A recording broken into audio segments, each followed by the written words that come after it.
Hello, ndabasuhuje mu izina ry'Umwami wacu Yesu Kristo. Mwese abakurikiye porogaramu y'urubuga Pastor Peter Musisi Official, urubuga rwacu rwa YouTube, aho twihugurira kugira ngo tumenye iby'Imana ishaka. Turi mu kiganiro rero tumaze iminsi tubabwira, kandi mukurikira nibire ko muzashobora no gukurikira, cyitwa ubuyobe mpuzamadini. Amadini nkuko tuyazi ni menshi, ariko afite icyo ahuriye ku buyobe. Kuyoba ni iki? Ni uguhusha intego. Rero Imana ibahe umugisha, ndabakiriye, ndabashuhuje abari mu Rwanda, abari mu karere k'ibiyaga bigari bumva ururimi rw'Ikinyarwanda, nk'Abarundi, Abanyamurenge, Abanyabwisha, Abafumbira, Abahororo, n'Abahangaza. Mwese muri aka karere nibwira yuko aho muri hose mutataniye ku isi mwumva ururimi rw'Ikinyarwanda, kuko muvuga indimi z'urushamikiyeho. Mwese ndabashuhuje, ndetse n'abandi bose batarabo muri ubwo bwoko mvuze ariko bumva urwo rurimi bashobora kumva Ikinyarwanda. Nongeye kubifuriza ibyiza. Tugiye rero kuganira kuri icyo kiganiro mbabwiye mwitangira, cyitwa ubuyobe mpuzamadini. Kadusenge. Mana Nyiringabo, umurengezi w'ubugingo bwacu, icyo duhirimbanira urakizi. Turi abantu bambaye umubiri badakwiriye, ariko wowe urakwiriye kandi uraboneye, kandi ushaka yuko ukuri kwawe kujya ahagaragara. Nuko rero Umwami wanjye, urengera bumva, utume imitima yabo ijijuka kugira ngo bamenye ibikwiriye kandi biboneye. Nuko rero Umwami wanjye, dufashe, ubaye na buri muntu uri bwumve, nanjye ubane nanjye muri aka kanya, undokore, ugirire neza mu mbabazi zawe nyinshi ziri, unsindire icyago n'ikibi cyose n'imiganisha y'umwanzi no kurogwa ku buryo bwose, ubwa Yesu Kristo Umwami wacu. Amina. So bakundwa rero, ndabashuhuje nanone, ndagira ngo tuganire ku kintu cyitwa ubuyobe mpuzamadini. Ni ikiganiro maze iminsi ntekereza, kugira ngo idini ryawe ntabwo ari ryo wowe uri umwana w'Imana, waremwe n'Imana, kandi Imana ifite umugambi w'agakiza. Ntubabare tuvuze ku idini ryawe, ntuzanababare rwose, ahubwo uzagenzura ibyo tuvuga, usenge Imana iguhishurire ubushake bwayo, kuko ni ikibazo gikomeye cyane kandi kiruhanyije, igiye gutuma isi irimbuka. Ubundi kuyoba ni iki? Kuyoba ni uguhusha intego.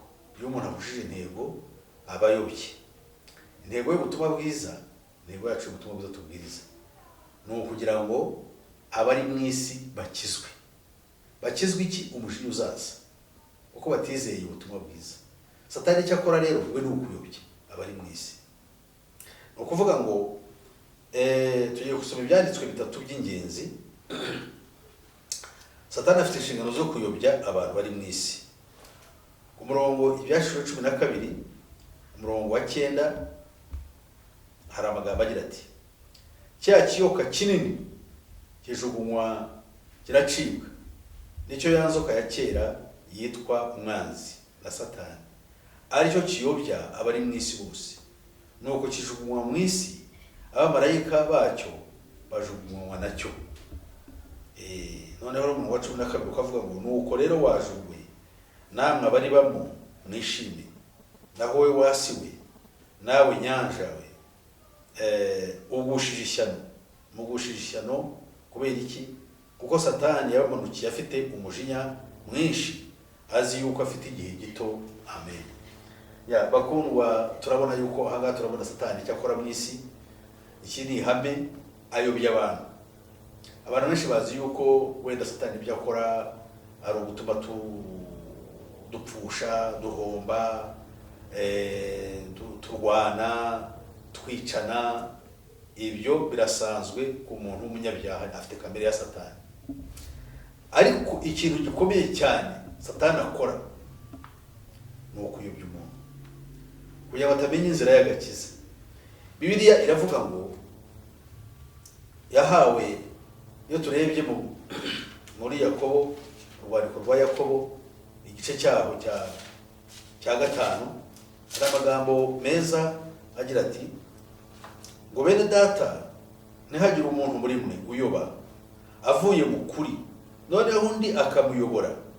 Mumenye yuko uyobora umunyabyaha akamukura mu nzira ye yayobeyemo azakiza ubugingo urupfu, kandi azatwikira ibyaha byinshi. Ahangaha turagaragaza ko ikintu cyitwa ubuyobe mu gihe uburemere bukomeye mu gihe turimo tukinjiramo. Ubuyobe ni ikintu kibi cyane kuko gituma ubugingo bwawe burimbuka. Ibindi byose Satani ashobora kugukorera nk'uko yakoreye Yobu, yamumazeho byose, ariko ubugingo bwe Imana yamubwira ngo ikintu utakora kuri Yobu musabye ntukore ku bugingo bwe. Nanga Bibiliya yatubwiye ngo umuntu uva ukura umuntu akamuyobora mu nzira imukura mu byaha ngo yayobeyemo azakiza ubugingo urupfu. Aha rero mugende murebe niba Yobu Imana yaramubwiye ngo yarabwiye Satani ngo ibintu byose ubikore kuri we n'umubiri we ngo uguhayeho ubushobozi, ariko nkuriza ikintu kimwe ntukore ku bugingo bwe. Byumvikane ko ubugingo nicyo kintu cy'igiciro cyinshi. Noneho n'iki gituma dushobora guhomba ubugingo bwacu ni ukuyoba. Aha rero tubitekereze neza. Iyo tuyobye tukava mu nzira igororotse ijyanye n'ubutumwa bwiza twabwirijwe, ubutumwa bwiza twabwirije bugahinduka ukundi, bugahindurwa, bugatwikirwa, kiba kibaye ikibazo. Mu rwandiko Pawulo yandikiye mu Tesalonika yavuze amagambo akomeye ajyanye n'abantu guhomba cyangwa kutamenya cyangwa kutakira ubutumwa bwiza. Mu rwandiko yabandikiye rwa kabiri yavuze amagambo akomeye usanga ku murongo igice cya mbere mu rwandiko rwa kabiri Pawulo yandikiye mu Tesalonika, hari amagambo agira ati ibyo nibyo byerekana ko Imana idaca urwa kibera. Tuhereye ku murongo wa 5 ngo mutekerezwe ko mukwiriye kwinjira mu bwami bwayo kandi aribwo mubabarizwa, kuko ari ibitunganye rwose Imana kwitura abarimo kubababaza nabo kugira ngo bababazwe, kandi namwe abababazwa kubitura kuzaruhukana natwe ubwo umwami Yesu azahishurwa ava mu ijuru azanye n'abamarayika b'ubutware bwe hagati y'umuriro waka, azahora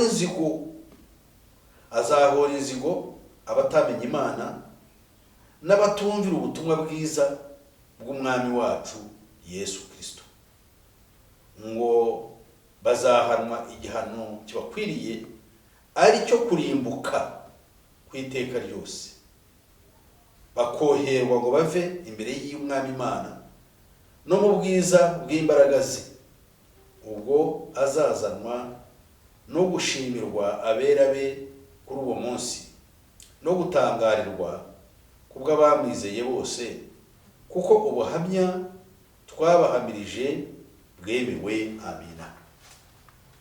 Yabakunda tubisanga ijambo rikomeye cyane. Ijambo rivuze ngo Yesu ni hari inzigo, guhora inzigo ku batamenya Imana. Noneho abakabiri ni abatumvira ubutumwa bwiza, kandi nk'uko tubizi ubutumwa bwiza nibwo tuba tumenya Imana y'ukuri. Kuko Imana niyo iduha kuba muri Kristo, kandi Kristo niwe utumenyesha Imana. Ntabwo twamenya Imana udafite Kristo. Ibyo kandi tubikomora ku butumwa bwiza. Amadini avuga Imana, ayivuga mu buryo bwashatse, ariko Imana imenywa nandi, imenywa n'uwo Kristo yihishuriye. Kuko Kristo niwe waje atubera ubwenge, ngo tumenye y'ukuri. Amaze kutubera ubwenge kandi yaduhindukiye gukiranuka no gucungurwa kwacu. Imana ishimwe cyane. Hamwe n'ibyo rero aya magambo niyo mpamvu ari ay'ingenzi mu gihe turimo dushaka kurwanya no kugira ngo dushyire ahagaragara ubuyobe mpuzamadini.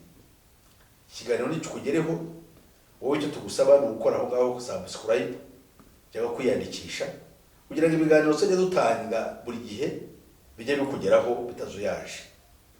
Icya kabiri no kudushyiraho like unamutse unezerewe, mbese kwishimira icyo tuvuga, ariko ntabwo tubiguhatira, ariko wareba icyo tuvuga niba uri umuntu w'Imana ukagishyigikira muri ubwo buryo. Uburyo bundi bwa gatatu tugusaba ni ukwamamaza aya magambo uyohereza hirya no hino, aho ufite inshuti kugira ngo babimenye. Indi nkunga yose yaba y'amasengesho kwa y'ubundi buryo watera, Imana izabiguhera umugisha. Imana rero kugirira neza kandi igushoboze ubushobozi kubw'imbabazi zayo n'urukundo rwayo. Tugiye kureba rero ubuyobe mpuzamadini. Ubundi mu itangira ry'ibihe ntabwo Imana yigeze yibeshya. Ashwi Imana yashatse yuko abari mu isi bamenya Imana y'ukuri. Mu itangira ry'ibihe tumaze ibindi byose turabizi, ariko tureba Imana icyo yakoze mu mugambi wayo wo gukiza. Amagambo meza yabwiye Aburahamu sogokuruza mu gice cyaho cya 12 umurongo wa mbere, hari amagambo nibwira yuko yatugirira akamaro agira ati, Uwiteka ategeka Aburahamu atava mu gihugu cyanyu usige umuryango wanyu n'inzu ya so, ujye mu gihugu uzakwereka. Ati, nzaguhindura ubwoko bukomeye, nzaguha umugisha, nzogeza izina ryawe, uzabe umugisha, kandi nzaha umugisha abakwifuriza umugisha, kandi uzakuvuma nzamuvuma, kandi muri wowe w'Aburahamu nimwe imiryango yose yo mu isi izahera umugisha. Iri ni isezerano rikomeye ryavuye ku Mana. Aburahamu sogokuruza, ubundi hari abantu nanone gahunda ihari y'amadini yita yuko akomoka yabara Aburahamu nk'umukurambere wayo, noneho ashaka kugira ngo agire ngo icyo bita ngo ni Abrahamic family, ngo umuryango wa Aburahamu. Ariko ibyo n'ubwenge bw'abantu, kuko umuryango wa Aburahamu Imana yamusezeranyije abantu bazaherwa umugisha ni Kristo umwana wayo. Niyo Imana yamubwiraga yuko bwo kwizera kwe, niyo mpamvu Yesu yiswe mwene Dawidi kandi akitwa mwene Aburahamu. Aha rero turimo turasatira ibintu.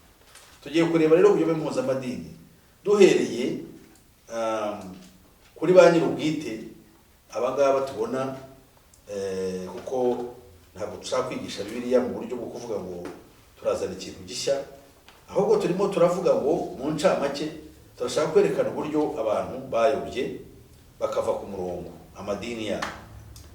Tumaze kumva Aburahamu ukuntu yatoranyijwe, urubyaro rumukomokaho ari bo Kristo yavukiyemo rw'Abayuda kandi n'Abisirayeli muri rusange, nibo nshaka kugira ngo noneho turebe kimwe mu bintu babwiwe ibintu byinshi, ariko ibyo bintu babwiwe byinshi reka turebe iby'ingenzi bike, noneho bihereho wenda nawe ushobora kwagura n'ibindi ukabimenya, ariko reka turebe ikintu gikomeye cyane bakoze, kuko banze isezerano ry'Imana Imana yabahaye. Gutegeka kwa kabiri igice cyaho cya 18 hari amagambo usanga tubona ku murongo wa 15, wenda tugera ku murongo wa 20, hari amagambo meza agira ati, Uwiteka Imana yawe izabahagurukiriza umuhanuzi umeze nkawe, ukomotse hagati muri mwe, muri bene wanyu, azaba ari we mwumvira, kandi bizakubera rwose nk'ibyo wasabye Uwiteka Imana yawe kuri Horebu, kuri wa munsi w'iteraniro, utusinkongere kumva ijwi ry'Uwiteka Imana yanjye, cyangwa kubona uyu muriro mwinshi ntazapfa. Aya ni amagambo akomeye, wenda ni byiza yuko tuyumva. Aha ngaha turabona itangiro ry'ubuyobe, turabona isezerano rikomeye Imana isezeranya Abisirayeli, ibasezeranya Yesu Mukiza. Imana yabonye uzahagurukiza umuhanuzi umeze nkawe, kandi aya magambo yavuzwe na Musa, ntabwo yavuzwe n'abandi bahanuzi. Mose yavuze yuko igihe nikigera hari undi muhanuzi ukomeye, uwo muhanuzi bakaba ameze nkawe, atumwe n'Imana. Usibye ko Bibiliya bisobanura yuko mu by'ukuri Yesu ari hejuru, ko yavuye mu ijuru kandi Mose yaturutse mu isi. Mose yarapfuye, ntawe uzi igituro cye mu bugingo n'ubu, niko Bibiliya ivuga. Imana yamuhambye ku musozi wa Nebo. Usibye ko yaje kuboneka mu gihe cya Kristo ari kumwe na Eliya. Eliya tuzi yuko we tapfuye atanahambwe, yagiye mu ijuru, ariko na Mose yarabonetse. Byumve ko Imana yaramwihambiye niyizibye nayo, ariko ntabwo yigeze apfa ngo azuke, kandi ntabwo yigeze apfira ibyaha by'abantu, cyakora yabahaye amategeko. Noneho rero iyo turebye umurongo ukurikiyeho uravuga ngo wa 16 ngo bizakubera rwose nk'ibyo wasabye Uwiteka Imana yawe, ukavuga uti sinkongere kubona uyu muriro ntazapfa. Ahangaha Imana Mose yabutsaga umunsi umusozi Horebu, ubwo bari bagiye Imana yagaragarira mu gicu cy'icuraburindi n'umuriro ugurumana, ijuru ryabo bakaritinya bakavuga bati ntabwo turi bwongere kureba Imana yacu. Babwira Mose bati wowe ugende uvugane nayo, twebwe tutayireba bityo tugapfa. Aha rero Imana yawe ntabwo uzongera kuza muri ubwo buryo, ngo ahubwo impamvu yabikoze kwari ukugira ngo Imana yabateye ubwoba kugira ngo batakora icyaha bajye bayitinya. Ariko Imana yawe ngo ntiyaborohereje, ntabwo uzongera kuza muri ubwo buryo, ahubwo noneho izaza mu bundi buryo bwiza bworoheje, imeze nk'umuntu, ariyo cyasohoye uko Kristo yavukaga. Niyo mpamvu rero kuri uyu murongo ukurikiyeho wa 17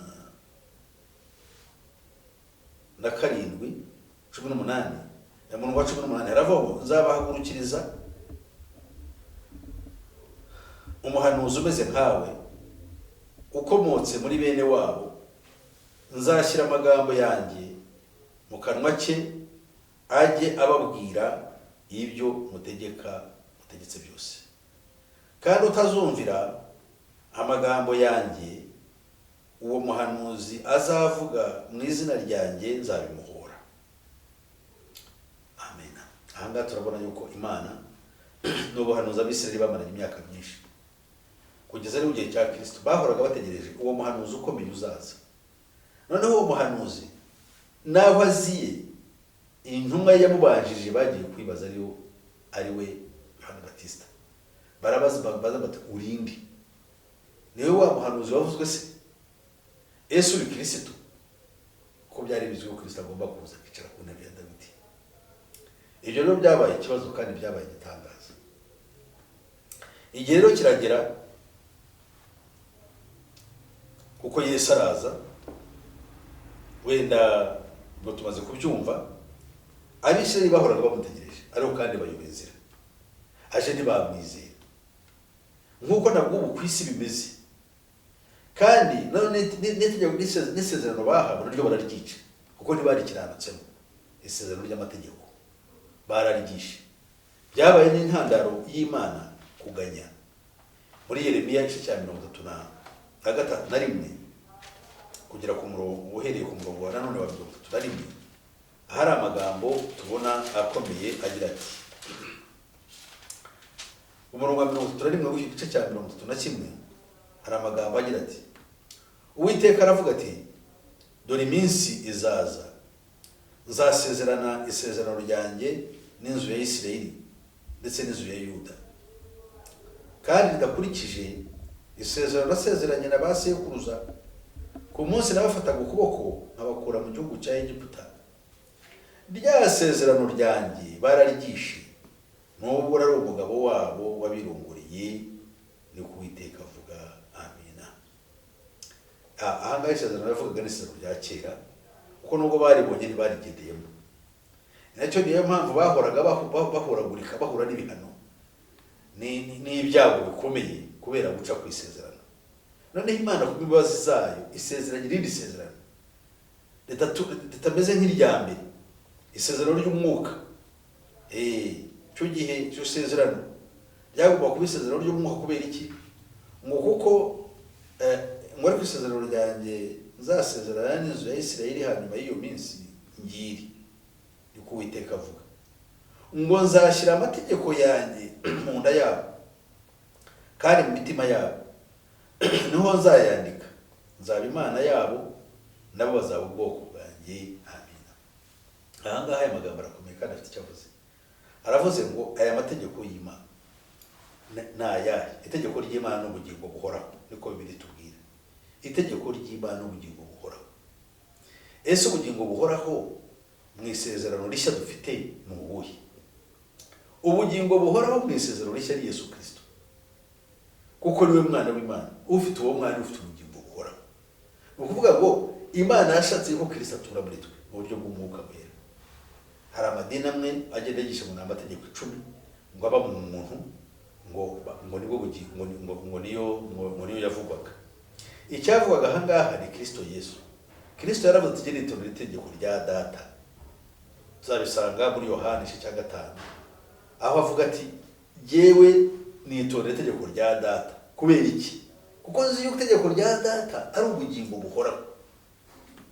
Yes. N'itegeko rya data ubugingo buhoraho ni itegeko ryanditse se ryaharatuwe ku mabuye. Nkuko bamwe bashaka kubitwigisha, ubwo no ubuyobe nabwo. Ubene ubwo buyobe tuzabugeraho mu gihe gikwiriye. Aho budo ni kitondero. Yesu Kristo y'umufite nibwo ufite ubugingo buhoraho. Niwe itegeko ry'Imana. Uko Imana yaravuze ngo mumwumvire.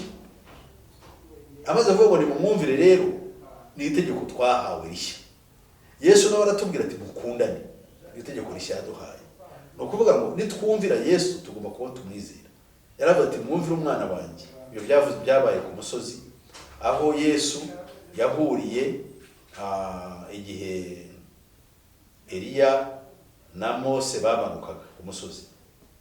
Cyo gihe Yesu yari kumwe na Petero na bene Zebedayo bombi, aribo Yakobo na Yohana.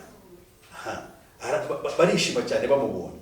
Abo bantu batatu bonyine bambaye umubiri wo mwisi nibo bashoboye kubona icyo gihe. Ku bigisho 12 abatatu bonyine nibo babonye icyo kintu gitangaza cyabaye. Bahera ko bo bifuza yuko Petero aravuga ko yarashyugubwaga cyane. Aravuga reka twubake hangahe ingane 3. Imwe biyawe Yesu, indi biya Eliya, indi biya Mose. None biturira aho ngaho. Ubu hari ubwiza bw'itangaza umuratavu atakwemera guhafi. Ariko bakivuga ibyo by'ubwenge bwo ko bwari bumeze. Mu gicu kirabakingiriza kibatandukanya nabo.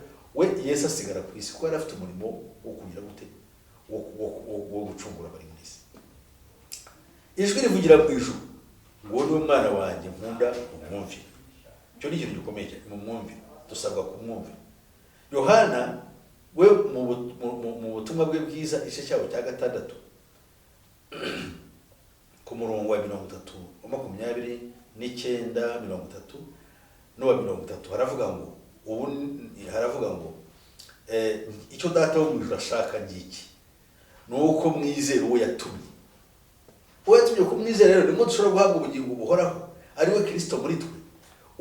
Urwana intambara zikomeye kugira ngo ubugingo bwacu bucungurwe. Kandi mu mbaraga z'umwuka wera niwe utuma dutsinda kamere y'ibyaha. Nawe utuma duhindukira Imana. Aha ngaha bibigiriyemo kugira ngo tumenye neza Kristo wari sezerano yagombaga gukora haba mu Bayuda, mu Bisirayeli muri rusange no mu bantu bose batuyese. Aha rero tugiye kureba ese Abayuda ubuyobe bwabo butangiriye. Abisirayeli barayobye. Ikintu kibayobeje ngiki. Mbere gatoya imyaka 800 ubundi buhanuzi bwaramanutse. Muri Yesaya igice cya 9 umurongo wa 6. Muri Yesaya igice cya 9 umurongo wa 6 hari amagambo dukwiriye gutekereza y'igitangaza. Ayo magambo aragira ati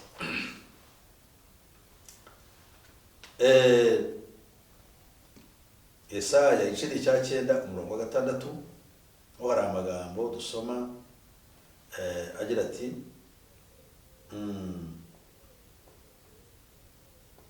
wenda reka tuve ku murongo wa mbere nubwo twabyumva neza. Aravuga ngo abantu bagenderaga mu mwijima babonye umucyo mwinshi. Abari batuye mu gihugu cy'igicucu cy'urupfu baviriwe n'umucyo, kandi wagwije ishyanga wabongereye ibyishimo bishimira imbere yawe, ibyishimo nk'ibyo mu isarura, nk'iby'abantu bashima bagabana iminyago, kuko umutwaro baguhekeshaga n'ingegene bawukubitaga mu bitugu n'inkoni y'umutwazaga igitugu wabivuniye nk'ukuri wa munsi wa Midiyani. Ibyuma bafite intwaro bari bifurebye mu ntambara byose n'imyenda igaraguwe mu maraso bizaba ibyo gutwikwa kandi bibe nk'inkwi z'umuriro. Yesaya ku murongo wa 5 arakomeza agira ati nuko rero umwana yatuvukiye duhawe umwana w'umuhungu, ubutware buzaba ku bitugu bye, azitwa igitangaza, umujyanama, Imana ikomeye, data wa twese, uhoraho, umwami w'amahoro. Gutegeka kwe n'amahoro bizagwira ku ntebe ya Dawidi n'ubwami bwe, kandi ngo bitagira iherezo, kugira ngo bibukomeze kandi bugushyikize guca imanza zitabera no gukiranuka uhereye none ukageza iteka ryose, ngo kandi ibyo ngibyo Uwiteka Nyiringabo azabisohoresha umwete we. Amen. Bakundwa, twumvise amagambo akomeye. Aya niyo magambo Yesu ubwe yavuze yivugaho. Imana ibwira Yesaya ngo uwo mwana wavukiye w'umuhungu azitwa igitangaza, azitwa Imana uhoraho, azitwa Uwiteka, azitwa uhoraho, azitwa umujyanama. Noneho ibi byose uko yabivuze nibyo Yesu ubwe yavuze. Yesu ubwe yavuze ati Aburahamu atari yabaho narindiho, baramubuye kumukubita no kumutera amabuye. Kandi benshi bakajya bahura nawe, wenda ibyo tuzabireba, bakamubwira bati tubwize ukuri, niwe Kristo. Akagira akavuga ati narababwiye ariko ntimwemere. Bati ntimumva yuko yegereranyije, ati rero tuzi uyu nguyu ahatuka. None icyo kintu cyo kugira kandi bashaka kandi bemera bava ngo bemera Imana, no mu bintu byinshi cyane tutajyamo bagiye bahemukira Imana bakayivaho, kugeza n'igihe Imana yabaciriye benshi muri bo baciriwe muri Ashuri. Abari basigaye umuryango wa Yuda umwe wasigaye nawe umaze kugwira, nawe Imana iwukura imbere yawo ibirukanira i Babuloni. Babaye igihano, bamaraye imyaka myinshi ariko Imana kubw'imbabazi no kubw'umugambi wo gukiza abari mu isi irabagarura kugira ngo Kristo azabavukiremo. Baraza stiru no Yesu araje, ntibagira impungenge, baramuhanuriwe uko tuza kubibona. N'igihe yaziye yaramenyekanye, ntabwo yaje yihishe, ariko none mu buryo bwa gihanuzi, kuko nubwo yababwiraga yeruye ntabwo bamwumvaga. Ibyo rero bikaba ari ishyano. Tumaze kumva yuko ahangaha aya magambo yababwiye, bagatora bari basanzwe aya magambo bayafite. Abigisha babo kimwe n'abigisha b'iki gihe bibandaga ku bintu bidafite umumaro, ntibategurire ubwo bwoko abanditsi n'abafarisayo ndetse n'abigisha b'abatambyi ngo bategurire abantu yuko hari isezerano rikomeye Yesaya yavuze. Kandi ibitabo bya Yesaya bari babifite kuko bahoraga babyandika uko bukeye. Noneho uyu nguyu aje nta nubwo babitekereje nk'uko tugiye kubibona. Tubibona muri Yohana igice cyaho cya mbere. Noneho turebye umurongo wa 19, hari amagambo tugomba gutekereza kandi akomeye.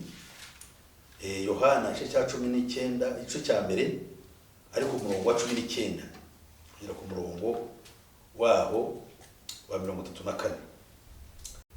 Ngo Abayuda bamutumagaho abatambyi, we ni Yohana Batista. Ngo amagambo aravuga ngo Abayuda basobanuza Yohana Mubatiza uwari we. Umurongo wa 19. Ibi nibyo Yohana yahamije ubwo Abayuda bamutumagaho abatambyi ndetse n'Abalewi bava muri Yerusalemu no kumubaza bati urinde. Nuko ntiyabahisha ukuri, ahubwo araberurira ati sije Kristo. Nuko baramubaza bati se wowe urinde, tubwira uri Eliya? Nawe ati sindiwe. Baturi wa muhanuzi? Ati reka da. Baramubaza bati se wowe noneho urinde? Ngo dusubize abadutumye, wewe wiyita ndi? Ati nijwi rirangurura mu butayu ngo nimugorore inzira y'Uwiteka, nk'uko umuhanuzi Yesaya yabivuze. Abari batumwe bari abafarisayo. Nuko baramubaza bati none urabatiriza iki ko utari Kristo, ntobe na Eliya, ntobe na wa muhanuzi? Yohana arabasubiza ati jewe ndabatarisha amazi, ariko muri mwe hahagaze uwo mutaramenya, uwo niwe uzansimbura, kandi ntibinkwiriye gupfundura udushumi tw'inkweto ze. Ibyo byabereye Betaniya hakurya ya Yorodani aho Yohana yabatirizaga. Ahangaha ndagira ngo twumvikane kuri kino kintu. Hakurya ya Betaniya aho yakoreraga, abantu barabyumvise. Abari batumwe aho hantu bari abafarisayo. Abafarisayo byumvikane ko bari mu itsinda ry'abantu bari bazi by'amategeko. Kumenya amategeko ni ukuvuga iki? Bari baza n'amateka akubiye mu gitabo cy'amategeko. Igitabo cy'amategeko ni iki? Ni isezerano rya kera. ariko ntibashoboye gutekereza nubwo bitaga impuguke n'ibindi byinshi, ariko ntabwo bari bazi neza icyo bakora, aho kugira ngo bagende bishimye bavuga ati uyu muntu icyo atubwiye ni cyiza, dore ko bari bamaze n'imyaka myinshi mu bukoroni, nta n'umuhanuzi wari warabagendereye uhereye igihe Nebukadinezari yabagaruraga mu gihugu cyabo, hashize imyaka irenga 450, nta butumwa bubwirijwe buvuye ku Mana. Aha rero bagombaga kwishima kugira ngo bagende batekereze. Noneho ku murongo wa 29 hari amagambo agira ati ngo bukeye bwaho Yesu azaho aho ari, nkuko Yohana aravuga ati nguyu umwana w'intama w'Imana ukuraho ibyaha by'abari mu isi. Uyu niwe navuze nti nyuma yanjye hazaza umugabo unuta ubukuru, kuko yahozeho ntarabaho, cyakora sinari muzi, ariko kugira ngo yerekwe Abisirayeli nicyo cyatumye nza mbatirisha amazi. Ngo kandi Yohana arahamye ati nabonye umwuka amanuka ava mu ijuru ngo asa n'inuma atinda kuri we.